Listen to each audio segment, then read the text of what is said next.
પ્રેમ મંદિર છે ભાઈ. બહુ સરસ મજાની જગ્યા છે અહીંયા. આ જિગ્નેશ દાદાનું છે ભાઈ અહીંયા કણે. તો ભાઈ અહીંયા છે ને અમારા લક્ષુભાઈને કેદનો એક શોખ હતો કે આપણે જિગ્નેશ દાદાને ત્યાં જવાનું છે. તો જો મંદિર છે જો ભાઈ અમારા લક્ષુ. ચાલો યુટ્યુબ ફેમિલી, કેમ છો બધા? મજામાં તો છે ભાઈ, આપણે પણ મજામાં. જય માતાજી, જય દ્વારકાધીશ.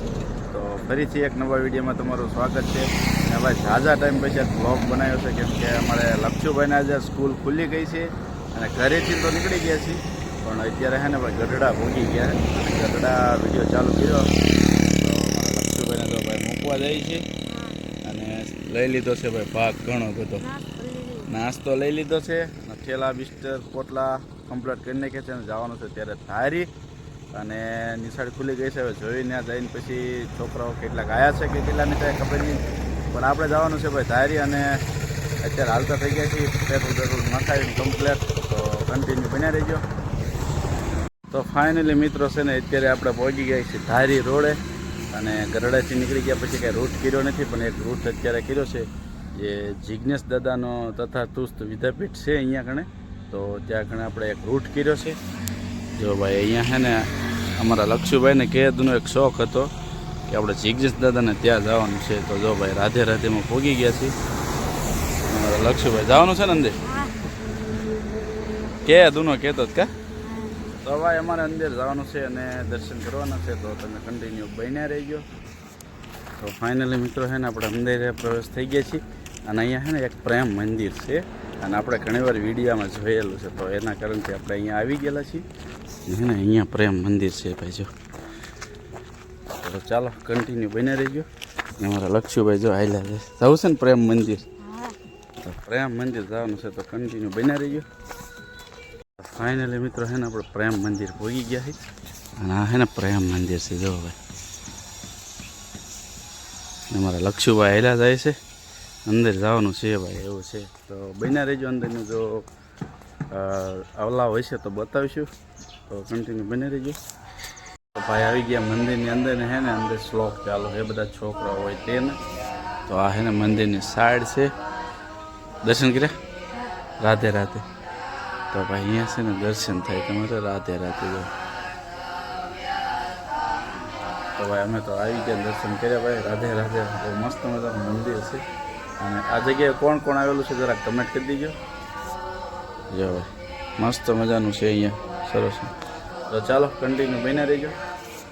અને ભાઈ જિગ્નેશ દાદાનો ફોટો સરસ મજાનો છે જો. આ બધું ભગવાનનું છે એમ માનું. તો ભાઈ સરસ મજાનું અંદર છે ને ડેકોરેશન છે.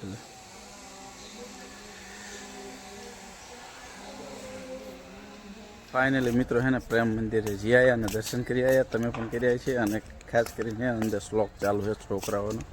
અને એને જો પ્રેમ મંદિર છે ભાઈ, બહુ સરસ મજાની જગ્યા છે અહીંયા. આ જિગ્નેશ દાદાનું છે ભાઈ અહીંયા કણે. બહુ મોટી વિશાળ જગ્યા છે. અને અમારા લક્ષુભાઈ છે ને ફોટા પાડતા હતા લોકો, કા ભાઈ? ફોટા પાડ્યા? મજા આવી અંદર? તો ભાઈ હે બહુ મોટું મંદિર એવું છે. તો ભાઈ છે ને અમે પ્રેમ મંદિર આવ્યા હતા. મંદિર બહુ જબરજસ્ત છે. અને હવે જવાનું છે બહાર, કેમ કે ત્યાં એક રાધે રાધે લખેલું છે, તમે જોયું ને આગળના ઓલામાં. તો એ છે ત્યાં, તો ત્યાં જવાનું છે ત્યાં. હે ને હિચકા છોકરાઓ માટેનું જ છે ભાઈ જો. સરસ મજાનું ભાઈ બાળકોને રમવાનું પણ છે, એક નંબર વસ્તુ છે અહીંયા જો.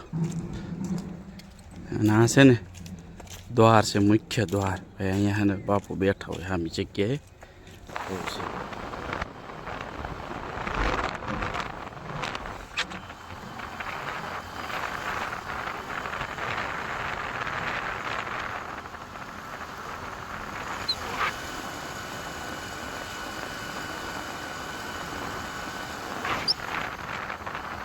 તો ફાઇનલી ભાઈ છે ને અત્યારે અમરેલી વટી ગયા છીએ અને બાલ મુકુટ ફાસ્ટ ફૂડમાં અહીંયા ઊભા રહી ગયા છે.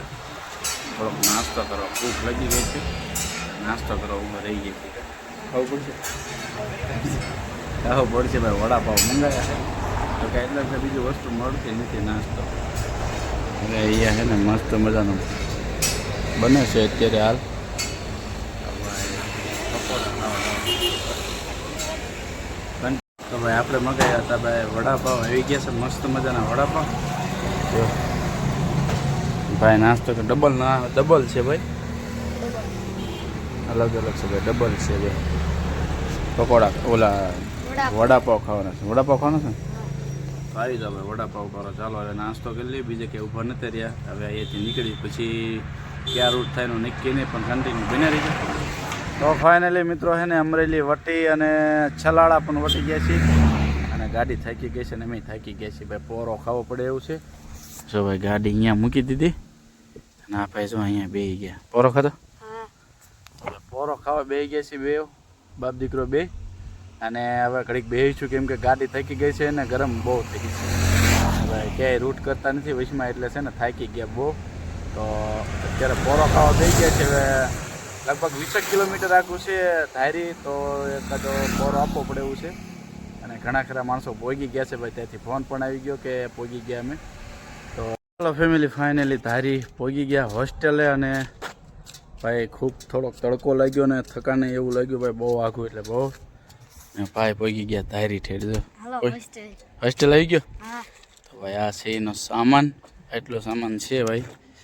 1-2 ઠેલા છે, એક પેટી છે ભાઈ. સામાન એટલો છે, કપડાં ભાગ ને એવું ઘણું બધું. 1 મહિનાનું છે ને એડજસ્ટ કરીને આવવું પડે. 1 મહિનાનું બધી વસ્તુ હારે લઈને આવવી પડે એવું છે ને ભાઈ. ટ્રાફિક નથી આજુ. અને આ ભાઈ એકલા વાંહે રહી ગયા છે ક્યાં. તો ભાઈ બધા આવી ગયા છે પોતપોતાની જગ્યાએ, અને અમે થોડુંક મોડું થઈ ગયું છે એવું. એટલે ચાલો કાંઈ વાંધો નહીં, હવે કન્ટિન્યુ બની રહીજો. ભાઈનો સામાન મૂકી આવું અને ત્યાં ફોર્મ ભરવાનું છે ભરી દઉં, તો બન્યા રહીજો. ચાલો ફેમિલી ફાઇનલી છે ને અંદર રૂમમાં હોસ્ટેલની અંદર રૂમની અંદર આવી ગયા છે અમારા લક્ષુભાઈનો સામાન મૂકવા માટે. હવે લક્ષુભાઈની રૂમ છે આ જો, સરસ મજાની રૂમ છે. અને આ ભાઈનો બેડ છે જો. હે એમ છે પછી સામાન પછી આ મૂકી દેવાનો અંદર. જો ભાઈ આવી રીતે આની અંદર મૂકી દેવાનું કમ્પ્લીટ. તો આ છે ભાઈનો રૂમ, સરસ મજાનો કમ્પ્લીટ. એટલે આ બેડ છે, બાંગલા તૂટલા એક બાજુ છે, બાકી બધા અહીંયા રહે છે. તો હવે સામાન મૂકી દેવી. ચાલો કન્ટિન્યુ બન્યા રહીજો. સામાન બધો મૂકવાનો છે મૂકી દઈએ. તો ચાલો ભાઈ ફાઇનલી છે ને સામાન ભાઈનો ગોઠવાઈ ગયો છે. અહીંયા જો સરસ મજાનો બેડ છે. અને ભાઈ હવે હેઠે રિઝલ્ટ લેવા જવાનું છે ને હેઠે. તો ચાલો ભાઈ છે ને હવે રિઝલ્ટ લેવા જવાનું છે ને. 3જા માળે ભાઈ રહે છે જો, 1, 2, 3 3જો માળ છે ભાઈ એવું છે. અને છે ને આ રૂમ છે એની 14 નંબરની ભાઈની રૂમ છે. તો ચાલો હવે રિઝલ્ટ આવે જો અત્યારે આપતા હોય તો જોઈ લઉં કેવું છે. તો બને રહી.